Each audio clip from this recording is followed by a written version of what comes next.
नमस्कार, मैं डॉक्टर पंकज गौड़ हिंदी साहित्य की इस यात्रा में आप सभी का स्वागत करता हूँ। साहित्य वह जादू की लकड़ी है जो पशुओं में, ईंट पत्थरों में, पेड़ पौधों में भी विश्व की आत्मा के दर्शन करा देती है। यह प्रसिद्ध पंक्तियाँ मुंशी प्रेमचंद जी की हैं। मुंशी प्रेमचंद जो भारतीय साहित्य के कथा पुरुष हैं। आज हम उन्हीं मुंशी प्रेमचंद जी की प्रसिद्ध कहानी नमक का दरोगा पढ़ने जा रहे हैं। सबसे पहले लेखक परिचय। मुंशी प्रेमचंद जी का मूल नाम धनपत राय था। उनका जन्म सन 1880 में लम्ही गांव में उत्तर प्रदेश राज्य में हुआ। आपने आजीवन साहित्य की सेवा की। प्रारंभ में जीवन बहुत ही संघर्षों में बीता। स्कूली शिक्षा पूरी करने के बाद पारिवारिक समस्याओं के चलते जैसे तैसे आपने बीए किया। एमए अंग्रेजी साहित्य में करना चाहते थे पर कर नहीं पाए। घर की परिस्थितियों ने उसके लिए आज्ञा नहीं दी। जीवन यापन करने के लिए नौकरी करना बहुत आवश्यक था। पत्नी शिवरानी देवी जी के साथ लगातार आप देश को स्वतंत्र कराने में लगे रहे। गांधी जी के असहयोग आंदोलन में आपने सक्रिय भाग लिया। लगातार राष्ट्रीय आंदोलनों में भाग लेने के बाद भी आपका लेखन कार्य सुचारू रूप से चलता रहा। आपकी प्रमुख रचनाएं इस प्रकार हैं: सेवा सदन, प्रेमाश्रम, रंगभूमि, निर्मला, कायाकल्प। कायाकल्प आपकी वह रचना है जहां से आपने हिंदी में लिखना शुरू किया। उससे पहले आप उर्दू में लिखते थे और हिंदी में तर्जुमा पेश करते थे। गबन, कर्मभूमि, गोदान, ये सभी आपके कालजयी उपन्यास हैं जिन्होंने भारतीय साहित्य की उपन्यास परंपरा को नए मार्ग की ओर प्रशस्त किया। आपने विभिन्न प्रकार के जो धीरोदात्त, उदात्त नायक की परंपरा थी, उस परंपरा से अलग कार्य किया और झुनिया, गोबर, होरी जैसे पात्र देश को दिए। सोजे वतन, मानसरोवर, 8 खंडों में, गुप्त धन, ये सभी आपके कहानी संग्रह हैं। लगभग 300 से अधिक कहानियाँ आपने अपने जीवन काल में लिखी। करबला, संग्राम, प्रेम की देवी नाटक आपने 3 लिखे। कुछ विचार, विविध प्रसंग आपके निबंध संग्रह हैं। इस प्रकार अपने विविधतापूर्ण साहित्य के माध्यम से मुंशी प्रेमचंद जी ने साहित्य संसार को समृद्ध किया। आप मुंशी प्रेमचंद के व्यक्तित्व का अंदाज़ा कथा साहित्य में इसी से लगा सकते हैं कि जब हम उपन्यास साहित्य का अथवा कहानी साहित्य का मूल्यांकन करते हैं तो हम कहते हैं प्रेमचंद पूर्व युग, प्रेमचंद युग, प्रेमचंदोत्तर युग। यह बात उपन्यास साहित्य के लिए भी है तथा कहानी साहित्य के लिए भी है। अपने इस विस्तृत साहित्य संसार के माध्यम से मुंशी प्रेमचंद ने लगातार भारतीय जनमानस का मार्गदर्शन किया। वे कहते थे साहित्य समाज के आगे चलने वाली मशाल है। मुंशी प्रेमचंद ने कितनी ही उक्तियां समाज को दी, जैसे गर्दन यदि दूसरे के पैर तले दबी हो तो उन पैरों को सहलाने में ही कुशल है। विवाह को मैं एक सामाजिक समझौता समझता हूँ जिसे तोड़ने का अधिकार न पुरुष को है न स्त्री को। तो इस प्रकार की कितनी ही उक्तियाँ समाज में प्रचलित हैं। कहानी साहित्य को यदि हम देखें तो पाठ्यक्रम में उनकी पंच परमेश्वर कहानी पहले आपने पढ़ी है। वहाँ से उनकी आदर्शवादी सोच प्रारंभ होती है और उनकी अंतिम कहानी नितांत यथार्थवादी कहानी है कफन। वे खुद अपने निबंध साहित्य की पुस्तक में लिखते हैं कि यदि आप कोई शब्द उसे देना चाहते हैं तो मेरा साहित्य आदर्शोन्मुख यथार्थवादी प्रवृत्ति का साहित्य है। यह आदर्शोन्मुख यथार्थवादी प्रवृत्ति क्या है? वे यथार्थ को अपने मूल रूप में प्रस्तुत नहीं करना चाहते थे। इसके लिए वे कहते हैं कि यथार्थवाद हमको निराशावादी बना देता है, मानव चरित्र पर से हमारा विश्वास उठ जाता है, हमको चारों तरफ बुराई ही बुराई नज़र आने लगती है। इसलिए जिस कथा को हम पढ़ने जा रहे हैं, आप देखेंगे उसका अंत बहुत ही सुखद है, आदर्शवादी है। ऐसा महान कथाकार, जनसामान्य का लोकप्रिय कथानायक हमारे बीच से सन 1936 ईस्वी में चला गया। मुंशी प्रेमचंद के साहित्य की प्रमुख विशेषताओं में है मानव स्वभाव का मनोविश्लेषण करने में वे सिद्धहस्त थे। ग्राम जीवन के प्रति उनके मन में सच्ची सहानुभूति थी। उन्होंने ऐसे ऐसे पात्र गढ़े हैं जो लगातार हमारा मार्गदर्शन करते हैं। बड़े घर की बेटी जैसी कथाएं जन जन में आज भी पारिवारिक जीवन के आदर्शों का अलख जगाती हैं। उनकी भाषा शैली में ग्राम्य संस्कृति की, लोकोक्तियों की, मुहावरों की झड़ी सी लग जाती है। सबसे बड़ी बात, उन्होंने आम फहम की भाषा का इस्तेमाल किया। उन्होंने उर्दू के शब्दों का खुलकर इस्तेमाल अपने साहित्य में किया और जन जन में उसे लोकप्रिय बनाने में वे सफल भी रहे। उनकी भाषा एक तरह से हिंदुस्तानी भाषा है, जिसमें बिना किसी प्रकार के भेदभाव के, बिना किसी प्रयास के उन्होंने प्रत्येक भाषा के शब्दों को स्थान दिया और अपने अभिव्यक्ति को अत्यंत समृद्ध बनाया। अब हम बात करेंगे आज जिस कहानी को हम पढ़ने जा रहे हैं उस कहानी के सार के संदर्भ में। हमारी कहानी है नमक का दरोगा, और इस कहानी में नमक के दरोगा हैं मुंशी वंशीधर। वंशीधर इस कहानी के नायक हैं। पंडित अलोपीदीन। पंडित अलोपीदीन ज़मींदार हैं।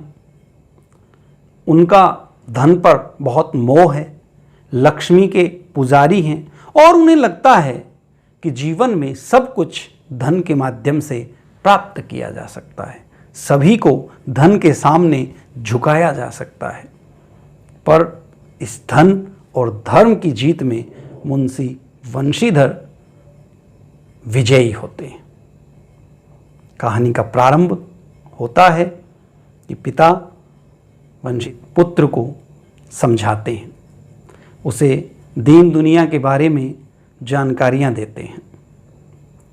वे उसे बताते हैं कि किस प्रकार तनख्वाह जो है वह पूर्णमासी का चांद होता है, केवल उसके माध्यम से जीवन में तरक्की नहीं की जा सकती। इसलिए ऐसा पद ढूंढा जाना चाहिए जिसमें अकूत रिश्वत हो। इस प्रकार की बातें मुंशी वंशीधर को बताकर उसके पिता विदा करते हैं। किसी अच्छे शुभ मुहूर्त में वंशीधर जी चले हैं कि उन्हें एक बड़ी अच्छी नौकरी अंग्रेज़ सरकार में नमक के दरोगा की मिल जाती है। प्राकृतिक चीज़ें जो सबके लिए सुलभ हैं, उन पर भी अंग्रेज़ सरकार ने पाबंदियां लगा रखी हैं। और ऐसी स्थिति में नमक की कालाबाजारी जोरों पर है। नमक के दरोगा बहुत कम समय में अंग्रेज़ों के चहेते अधिकारी बन जाते हैं। उनकी कार्यशैली, उनकी ईमानदारी, उनकी निष्ठा, उनकी कर्तव्यपरायणता सबको प्रसन्न करती है। ऐसी स्थिति में वे लगातार अपने कर्तव्य पथ पर डटे रहते हैं। एक दिन रात को जब वे सो रहे हैं तो उन्हें नदी के घाट से कुछ आवाज़ें सुनाई देती हैं। नदी के घाट से आने वाली ये आवाज़ें अचानक उनकी नींद खोल देती हैं। उन्हें भ्रम होता है कि ये नदी के घाट से कैसी आवाज़ें आ रही हैं। उनके अपने कर्मचारी शराब के नशे में मदमस्त हैं। वे स्वयं बाहर निकलकर जाते हैं और वहाँ पहुँच जाते हैं जहाँ से गाड़ियों का काफिला गुजर रहा है। गाड़ी वालों से बात करने पर उन्हें पता चलता है कि ये सारी गाड़ियाँ पंडित अलोपीदीन की हैं। अलोपीदीन इलाके के बड़े ज़मींदार हैं, उनका प्रभाव है। अंग्रेज़ जब शिकार खेलने के लिए आते हैं तो वे वहाँ उनके यहाँ रुकते हैं और लाखों का व्यापार उस ज़माने में अलोपीदीन का है। अलोपीदीन अपने रथ पर आराम से निंद्रा में लेटे आनंद लेते आ रहे हैं। ऐसे में गाड़ीवान जाकर उनको सूचना देते हैं कि दरोगा जी ने गाड़ियां पकड़ ली हैं और आपको बुला रहे हैं। निश्चिंत भाव से पंडित अलोपीदीन दरोगा के सामने पहुंचते हैं। दरोगा पूछते हैं कि इन गाड़ियों में क्या है, तो उनसे जवाब देते नहीं बनता। देखे जाने पर पता लगता है कि उनमें नमक है। पंडित अलोपीदीन उस धर्म रक्षक से बचने के लिए हर प्रकार के अपने अस्त्र शस्त्रों का इस्तेमाल करते हैं। वे प्रतिष्ठा का, मोह का लोभ देते हैं। वे उन्हें रिश्वत देने की पेशकश करते हैं। 1000 रुपये से शुरू होकर बढ़ते बढ़ते यह पैसा 40,000 रुपये तक पहुंच जाता है। परंतु धर्म का यह सिपाही, अपने कर्तव्य पथ का यह अड़िग योद्धा टिकता नहीं है और पंडित अलोपीदीन को गिरफ्तार कर लेता है। पूरे नगर में बात फैल जाती है। अदालत खचाखच भरी होती है। कितने ही वकील, कितने ही प्रतिष्ठित लोग पंडित अलोपीदीन को बचाने के लिए पहुंच जाते हैं और वही होता है जिसका डर था। अदालत से पंडित अलोपीदीन अपने पैसे के कारण छूट जाते हैं, बाइज्जत बरी होते हैं। इतना ही नहीं, अदालत मुंशी वंशीधर को सख्त ताकीद करती है कि आगे से वे इस प्रकार के प्रतिष्ठित व्यक्तियों पर इस तरह का व्यवहार ना करें। पंडित अलोपीदीन बहुत प्रसन्न होते हैं। थोड़े ही दिन बाद पैसे की ताकत और दिखाते हैं और नमक के दरोगा को पद से बर्खास्त कर दिया जाता है। नौकरी छूटने पर मुंशी वंशीधर के पिता को बहुत दुख होता है। उनकी वृद्धा माँ भी असहज हो उठती हैं। बहनों की विवाह की चिंता लगातार उनको सालती रहती है। ऐसी स्थिति में एक दिन उनके घर के सामने रथ आता है। रथ पर पंडित अलोपीदीन सवार हैं। उन्हें देखकर पिता को विभिन्न प्रकार की आशंकाएं होती हैं। मुंशी वंशीधर एक दायरे में रहकर मर्यादाओं के साथ उनका स्वागत करते हैं। पंडित अलोपीदीन बातों ही बातों में बताते हैं कि वे उनके व्यवहार के प्रति समर्पित हैं और अपनी लाखों की जायदाद का मैनेजर उन्हें बनाना चाहते हैं। धन और धर्म को हम क्रमशः सद्वृत्ति और अच्छाई और बुराई के साथ जोड़ते हैं। असत्य पर सत्य की जीत इसे कह सकते हैं। ईमानदार कर्मयोगी मुंशी वंशीधर को खरीदने में असफल रहे पंडित अलोपीदीन अब उनके गुणों के सच्चे गाहक बनकर हमारे सामने आते हैं। वे अपने यहाँ नौकरी देकर बात पर मोहर लगाते हैं कि चाहे कोई कितना भी बुरा व्यक्ति हो, उसे कहीं न कहीं अच्छे लोगों की आवश्यकता होती है और इस प्रकार एक बहुत ही सुखद माहौल में कहानी का अंत होता है। अब हम कहानी के महत्वपूर्ण शब्दों के अर्थ देखेंगे। शब्द छवि बरकंदाजी, बंदूक लेकर चलने वाला सिपाही चौकीदार, सदाव्रत हमेशा अन्न बांटने का व्रत, मुख्तार कलेक्टरी में वकील से कम दर्जे का वकील, अलौकिक दिखाई न देने वाला कातर परेशान दुखी, अमले कर्मचारी मंडल नौकर चाकर, अर्दली किसी बड़े अफसर के साथ रहने वाला खास चपरासी, तजवीज राय निर्णय, अकारथ व्यर्थ। इन शब्दार्थ के बाद हम पाठ के कुछ महत्वपूर्ण गद्यांश पढ़ेंगे, उनकी व्याख्या करेंगे। आपको पता है कि गद्यांश की व्याख्या के संदर्भ में सबसे पहले प्रसंग, तत्पश्चात व्याख्या और तत्पश्चात विशेष। प्रसंग के अंतर्गत प्रस्तुत पंक्तियाँ हमारी हिंदी की पाठ्यपुस्तक में संकलित नमक के दरोगा कहानी से ली गई हैं। कहानी के लेखक वरिष्ठ कथाकार उपन्यास सम्राट मुंशी प्रेमचंद हैं और इन पंक्तियों में जिस तरह की बातें गद्यांश में होती हैं उस प्रकार के संदर्भ आप देंगे, तत्पश्चात गद्यांश की व्याख्या करेंगे। तो सबसे पहले गद्यांश का वाचन। दुनिया सोती थी पर दुनिया की जीभ जागती थी। सवेरे देखिए तो बालक वृद्ध सबके मुंह से यही बात सुनाई देती थी। जिसे देखिए वही पंडित जी के इस व्यवहार पर टीका टिप्पणी कर रहा था। निंदा की बौछारें हो रही थी, मानो संसार से अब पापी का पाप कट गया। पानी को दूध के नाम पर बेचने वाला ग्वाला, कल्पित रोजनामचे भरने वाला अधिकारी वर्ग, रेल में बिना टिकट सफ़र करने वाले बाबू लोग, जाली दस्तावेज बनाने वाला सेठ और साहूकार, यह सब देवताओं की भांति गर्दन चला रहे थे। जब दूसरे दिन पंडित अलोपीदीन अभियुक्त होकर कांस्टेबलों के साथ हाथों में हथकड़ियां, हृदय में ग्लानि और क्षोभ भरे, लज्जा से गर्दन झुकाए अदालत की तरफ चले तो सारे शहर में हलचल मच गई।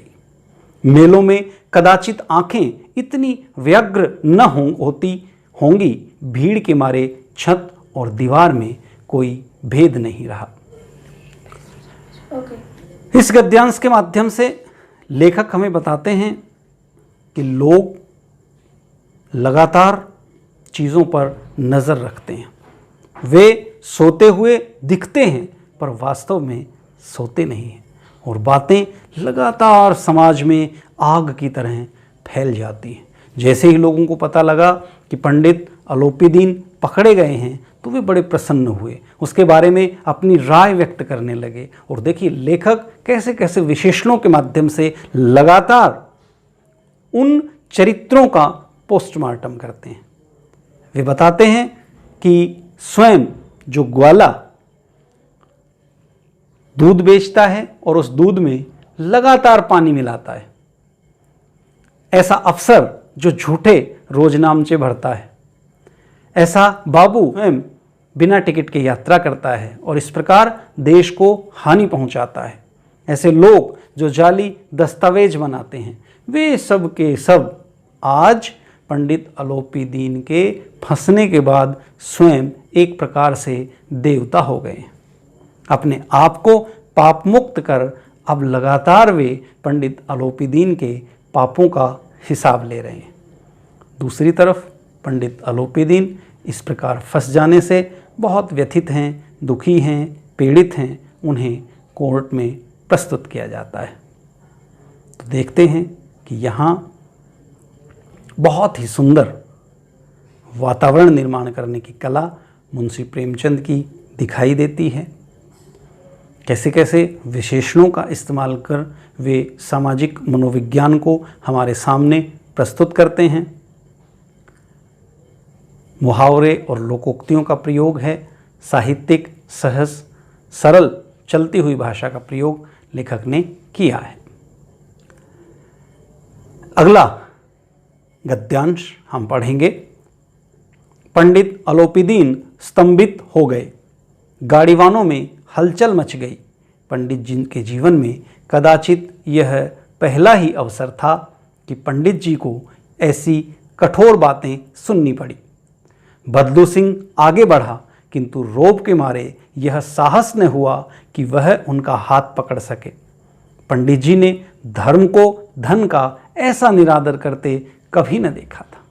विचार किया, यह अभी उदंड लड़का है, माया मोह के जाल में अभी नहीं पड़ा, अलहड़ है, झिझकता है। बहुत दीन भाव से बोले, बाबू साहब ऐसा न कीजिए, हम मिट जाएंगे, इज्जत धूल में मिल जाएगी। हमारा अपमान करने से आपके हाथ क्या आएगा? हम किसी तरह आपसे बाहर थोड़े हैं। तो इस प्रसंग के माध्यम से उस दृश्य को लेखक ने प्रस्तुत किया है जिसमें नमक के दरोगा पंडित अलोपीदीन को गिरफ्तार करते हैं। लगातार पंडित जी चाहते हैं कि वे अपने धन के माध्यम से नियंत्रण करें, दरोगा साहब को खरीदें, पर ऐसा हो नहीं पाता। दरोगा अपने कर्मचारी बदलू सिंह को तुरंत पंडित जी को गिरफ्तार करने के लिए कहते हैं। यद्यपि बदलू सिंह की एक बार हिम्मत नहीं पड़ती। वे सोचते हैं कि इतने बड़े आदमी को किस प्रकार से हथकड़ियाँ लगाएं, पर दरोगा साहब अपने पथ पर अड़िग हैं। कितनी ही बातें पंडित अलोपीदीन के मस्तिष्क में चलती हैं। वे इसका कारण दरोगा के अलहड़पन को मानते हैं, परंतु वे देखते हैं कि आज लक्ष्मी के इस पुजारी का धन धर्म के सामने हार गया है। वे बहुत ही दुखी अपने आप को महसूस करते हैं। विशेष धन की शक्ति का रौब दिखाने वाले अलोपीदीन की वंशीधर के सामने हवा सरक गई। रिश्वत के माध्यम से वह जो काम करवाना चाहता था वह नहीं करवा सका। वंशीधर बाबू की ईमानदारी, कर्तव्यनिष्ठता, निडरता का यथार्थ उल्लेख यहाँ किया गया है। अगला है, भाषा सरल, सहज एवं भावानुकूल है। अब हम पाठ के अभ्यास कार्य को देखेंगे। पाठ्यपुस्तक के अभ्यास कार्य में सबसे पहला प्रश्न, कहानी का कौन सा पात्र आपको सर्वाधिक प्रभावित करता है और क्यों? निश्चित रूप से इस कहानी में सबसे प्रभावशाली, उज्जवल और अपनी ऊर्जा से सभी को आकर्षित करने वाला एक ही पात्र है और वे हैं वंशीधर। वंशीधर के पिता उन्हें बेईमानी का पाठ पढ़ाते हैं, पर वे उस पाठ को नहीं पढ़ते। ईमानदारी, धर्म, कर्तव्यपरायणता उनके रोम रोम में बसी हुई है और इसी कारण एक सच्चे नायक के रूप में वे हमारे सामने आते हैं। वे हर प्रकार के कष्ट को सहने के लिए तैयार हैं, पर अपनी मर्यादा से समझौता उन्हें मंजूर नहीं। और कहानी में इस ईमानदारी का, इस कर्तव्यनिष्ठता का फल भी उन्हें मिलता है। अगला प्रश्न है प्रश्न संख्या 2। नमक का दरोगा कहानी में पंडित अलोपीदीन के व्यक्तित्व के कौन से दो पक्ष उभर कर आते हैं? दो बड़े महत्वपूर्ण पक्ष इस कहानी में पंडित अलोपीदीन के हमारे सामने आते हैं। एक, वे लक्ष्मी के उपासक हैं।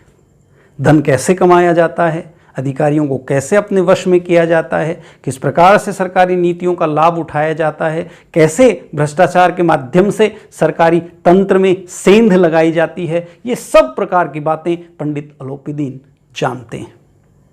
और दूसरी, इस बुरे चरित्र में भी एक बड़ी खूबी है कि वह ईमानदारी का कायल है, वह पारखी है, वह वंशीधर जी के व्यक्तित्व की विशेषताओं को जान लेता है और उन्हें अपनी पूरी उस स्टेट का मैनेजर नियुक्त करता है। अगला प्रश्न है प्रश्न संख्या 3। कहानी के लगभग सभी पात्र समाज की किसी न किसी सच्चाई को उजागर करते हैं। निम्नलिखित पात्रों के संदर्भ में पाठ से उस अंश को उद्धृत करते हुए बताइए कि यह समाज की किस सच्चाई को उजागर करते हैं। तो इसमें सबसे पहले हैं वृद्ध मुंशी।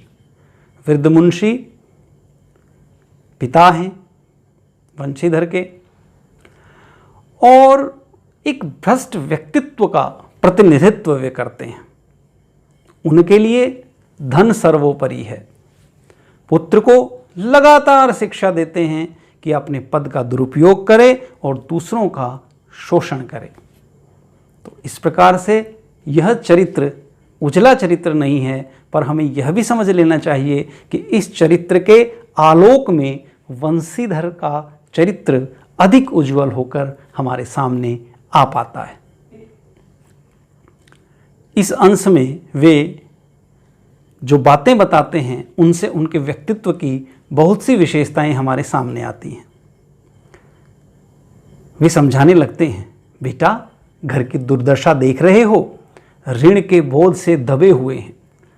लड़कियां हैं वह घास फूस की तरह बढ़ती चली जाती हैं।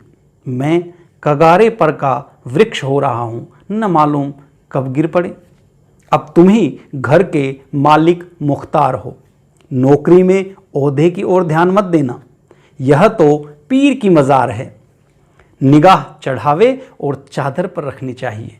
ऐसा काम ढूंढना जहां कुछ ऊपरी आय हो। मासिक वेतन तो पूर्णमासी का चांद है जो एक बार दिखाई देता है और घटते घटते लुप्त हो जाता है। ऊपरी आय बहता हुआ स्रोत है जिससे सदैव प्यास बुझती है। वेतन मनुष्य देता है, इसी से वृद्धि होती है, पर ऊपरी आमदनी ईश्वर देता है। तो इस प्रकार इन बातों के माध्यम से उनके व्यक्तित्व की निरंतर गिरावट हमारे सामने आती है। अगले जो इसमें व्यक्तित्व हैं वे हैं वकील। वकील समाज के उस पेशे का प्रतिनिधित्व करते हैं जो सिर्फ अपने लाभ की फिक्र करते हैं। उन्हें न्याय अन्याय से कोई मतलब नहीं होता, उन्हें धन से कोई मतलब नहीं होता। अपराधी के जीतने पर वे प्रसन्न होते हैं। लेखक इस चित्र को हमारे सामने कैसे प्रस्तुत करते हैं? वकीलों ने यह फैसला सुना और चल पड़े। स्वजन बांधवों ने रुपयों की लूट की, उदारता का सागर उमड़ पड़ा। उसकी लहरों ने अदालत की नींव तक हिला दी। एक तरह से वकीलों ने न्याय को बेच दिया और उन्हीं वकीलों ने पैसे के बूते पर एक बहुत महत्वपूर्ण चरित्र को, ईमानदार व्यक्तित्व को चेतावनी दिलवा दी। यद्यपि नमक के दरोगा मुंशी वंशीधर का अधिक दोष नहीं है, लेकिन यह बड़े खेद की बात है कि उसकी उदंडता और विचारहीनता के कारण एक भले मानस को कष्ट झेलना पड़ा। नमक के मुकदमे की बढ़ी हुई नमक हलाली ने उसके विवेक और बुद्धि को भ्रष्ट कर दिया।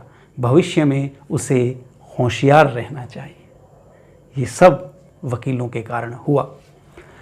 तीसरी जिनके संदर्भ में लेखक बड़ी शिद्दत से बात करते हैं वे हैं शहर की भीड़। यद्यपि भीड़ का कोई स्वरूप नहीं होता, परंतु भीड़ के भी अपने नियम कायदे होने चाहिए। शहर की भीड़ तमाशा देखने का काम करती है। उन्हें निंदा करने वह तमाशा देखने का मौका मिलना चाहिए। उसकी कोई विचारधारा नहीं होती। आलोपी दीन की गिरफ्तारी पर शहर की भीड़ की प्रतिक्रिया देखिए। दुनिया सोती थी पर दुनिया की जीभ जागती थी। सवेरे देखिए तो बालक वृद्ध सबके मुंह से यही सुनाई देती थी। जिसे देखिए वही पंडित जी के व्यवहार पर टीका टिप्पणी कर रहा था। इसके संदर्भ में हमने गद्यांश में भी विस्तार से बात की थी। तो इस तरह से लेखक भीड़ के बारे में भी कितनी ही बातें हमारे समक्ष प्रस्तुत करते हैं। अगला प्रश्न है प्रश्न संख्या 4। निम्न पंक्तियों को ध्यान से पढ़िए। नौकरी में ओहदे की ओर ध्यान मत देना, यह तो पीर की मज़ार है, निगाह चढ़ावे और चादर पर रखनी चाहिए। ऐसा काम ढूंढना जहां कुछ ऊपरी आय हो। मासिक वेतन तो पूर्णमासी का चांद है जो एक दिन दिखाई देता है और घटते घटते लुप्त हो जाता है। ऊपरी आय बहता हुआ स्रोत है जिससे सदैव प्यास बुझती है। वेतन मनुष्य देता है, उसमें वृद्धि नहीं होती। ऊपरी आमदनी ईश्वर देता है, उसी से बरकत होती है। तुम स्वयं विद्वान हो, तुम्हें क्या समझाऊं। और फिर इससे संबंधित कुछ प्रश्न हमसे पूछे गए हैं। तो पहला प्रश्न है, यह उक्ति किसकी है? यह उक्ति नौकरी पर जाते हुए अपने पुत्र को हिदायत देते हुए वृद्ध मुंशी जी की है। अगला प्रश्न है, मासिक वेतन को पूर्णमासी का चांद क्यों कहा गया है? जिस प्रकार पूरे महीने में सिर्फ एक बार पूरा चंद्रमा दिखाई देता है, वैसे ही वेतन भी मास में एक बार दिखाई देता है और बाद में घटते घटते समाप्त हो जाता है। जिस प्रकार चांद घटते घटते समाप्त हो जाता है, वेतन को पूर्णमासी का चांद कहा है। क्या आप एक पिता के इस वक्तव्य से सहमत हैं? नहीं, एक पिता के वक्तव्य से कभी सहमत नहीं हुआ जा सकता।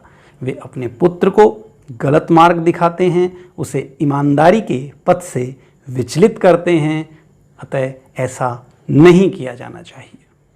प्रश्न संख्या 5। नमक का दरोगा कहानी में कोई 2 अन्य शीर्षक बताते हुए उसके आधार को भी स्पष्ट कीजिए। नमक का दरोगा ऐसी कहानी है जिसके कितने ही शीर्षक हो सकते हैं। जैसे एक शीर्षक हो सकता है सत्य की जीत। नमक का दरोगा मुंशी वंशीधर सत्य के लिए अपनी लड़ाई लड़ते हैं, ईमानदारी के लिए अपनी लड़ाई लड़ते हैं और अंततः जीतते हैं। तो हम कह सकते हैं कि सत्य दुखी हो सकता है पर परास्त नहीं हो सकता। तभी इस कहानी का शीर्षक रखा जा सकता है सत्य की जीत।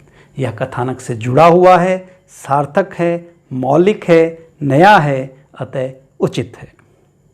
अगला हम शीर्षक रख सकते हैं ईमानदारी। इस कहानी के मुख्य पात्र में ईमानदारी कण कण में बसी हुई है। वे अपनी ईमानदारी के माध्यम से सबको आकर्षित करते हैं। वे अपनी कर्तव्यपरायणता से, ईमानदारी के पथ से कभी विचलित नहीं होते। अतः यह भी एक शीर्षक है जो इस कहानी का उचित प्रतिनिधित्व करता है। अगला प्रश्न है, कहानी के अंत में अलोपीदीन के वंशीधर को नियुक्त करने के पीछे क्या कारण हो सकते हैं? तर्क सहित उत्तर दीजिए। आप इस कहानी का अंत किस प्रकार करते? कहानी के अंत में अलोपीदीन वंशीधर को नियुक्त करते हैं, उसका केवल एक ही कारण है कि बुरे से बुरे आदमी को भी अपने कार्य के लिए अच्छे लोगों की आवश्यकता होती है। एक तरफ उन्होंने कहीं न कहीं वंशीधर के साहस को तोड़ा और दूसरी तरफ ऐसे योग्य व्यक्ति को अपने साथ मिला लिया। तो इस प्रकार जो मुंशी प्रेमचंद ने इस कहानी का समापन किया है वह उचित है, क्योंकि यदि हम नितांत यथार्थवाद की तरफ बढ़ेंगे तो इससे जो हमारे सद्चरित्र हैं, जो हमारे उदात्त मूल्य हैं, उनका समाज में स्थापन नहीं हो पाएगा। कुछ प्रश्न हैं पाठ के आसपास, जरा उन्हें भी देख लें। पहला प्रश्न है, दरोगा वंशीधर गैरकानूनी कार्यों की वजह से पंडित अलोपीदीन को गिरफ्तार करता है, लेकिन कहानी के अंत में इसी पंडित अलोपीदीन की सहृदयता पर मुग्ध होकर उसके यहाँ मैनेजर की नौकरी को तैयार हो जाता है। क्या आपके विचार से वंशीधर का ऐसा करना उचित था? आप अगर उसकी जगह होते तो क्या करते? यह बड़ी ही विकट विडंबना है कि मुंशी वंशीधर अपने पद पर रहते हुए जो कर्तव्य का पालन करते हैं, वे बाद में उसी अलोपीदीन की नौकरी को स्वीकार कर लेते हैं।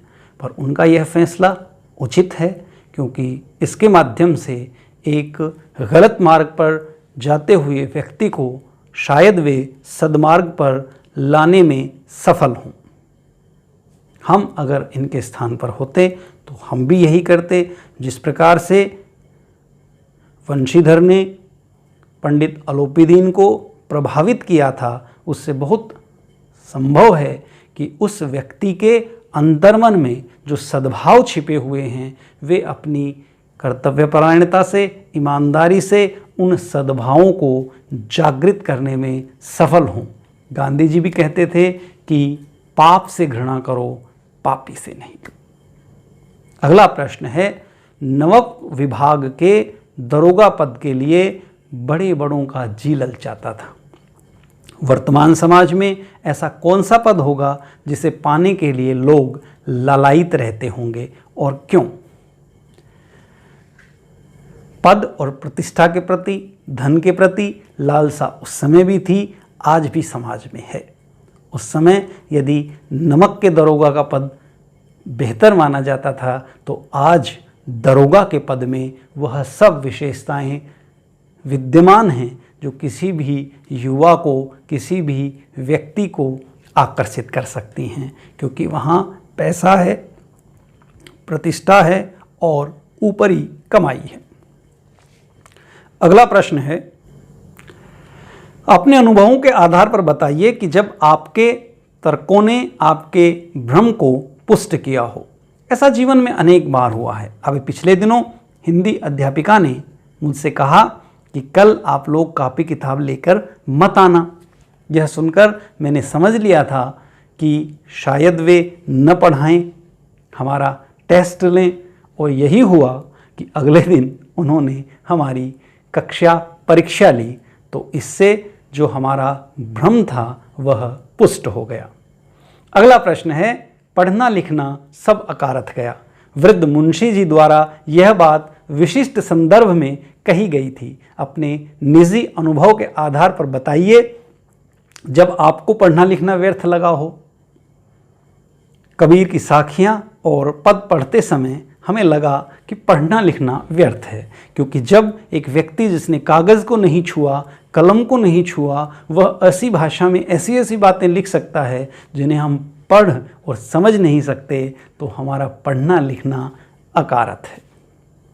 इसमें ख पार्ट है, जब आपको पढ़ना लिखना सार्थक लगा हो। मेरे पड़ोस में ऐसे एक वृद्ध दंपत्ति रहते हैं जिन्हें पढ़ना लिखना नहीं आता। जब उनके पुत्र का पत्र उनके पास आता है तो वे पढ़ने के लिए हमें बुलाते हैं। तब हमें लगता है कि आदमी को पढ़ा लिखा होना चाहिए। ग है, पढ़ना लिखना को किस अर्थ में प्रयुक्त किया गया होगा? साक्षरता अथवा शिक्षा, क्या आप इन दोनों को समान मानते हैं? यहाँ पढ़ना लिखना शिक्षा देने के संदर्भ में प्रयोग किया गया है। साक्षरता का अर्थ होता है जिसे अक्षर ज्ञान हो, और शिक्षित का अर्थ होता है जो शिक्षित हो, जिसके व्यवहार में समाजोनुकूल परिवर्तन हुआ हो। प्रश्न संख्या 5, लड़कियां हैं वह घास फूस की तरह बढ़ती चली जाती हैं। वाक्य समाज में लड़कियों की स्थिति को किस वास्तविकता को प्रकट करता है? इसके माध्यम से कहीं न कहीं लड़कियां जो समाज में महत्वपूर्ण नहीं मानी जाती, उसकी तरफ संकेत करता है। वे लगातार अपने अभिभावकों को चिंतित करती रहती हैं, पर अब इस धारणा को परिवर्तित किए जाने की आवश्यकता है। अगला प्रश्न है प्रश्न संख्या 6, इसलिए नहीं कि अलोपीदीन ने क्यों यह कर्म किया, बल्कि इसलिए कि वह कानून के पंजे में कैसे आए। ऐसा मनुष्य जिसके पास असाध्य साधन करने वाला धन और अनन्य व चालता हो, वह क्यों कानून के पंजे में आए। प्रत्येक मनुष्य उनसे सहानुभूति प्रकट करता था। अपने आसपास अलोपीदीन जैसे व्यक्तियों को देखकर आपकी क्या प्रतिक्रिया होगी, उपर्युक्त टिप्पणी को ध्यान में रखते हुए लिखें। देखिए, जिस प्रकार की टिप्पणियाँ यहाँ की गई हैं, उसी प्रकार की टिप्पणियाँ जब हम किसी नेता को देखते हैं तो करने का मन करता है, क्योंकि उनके जीवन में भी कथनी और करनी में बड़ा भारी अंतर देखा जा सकता है। अभ्यास कार्य इस पाठ में सम्मिलित है। आप कहानी का अच्छे से वाचन करें तथा इस अभ्यास कार्य को पूरा करें। धन्यवाद। आपका दिन शुभ हो।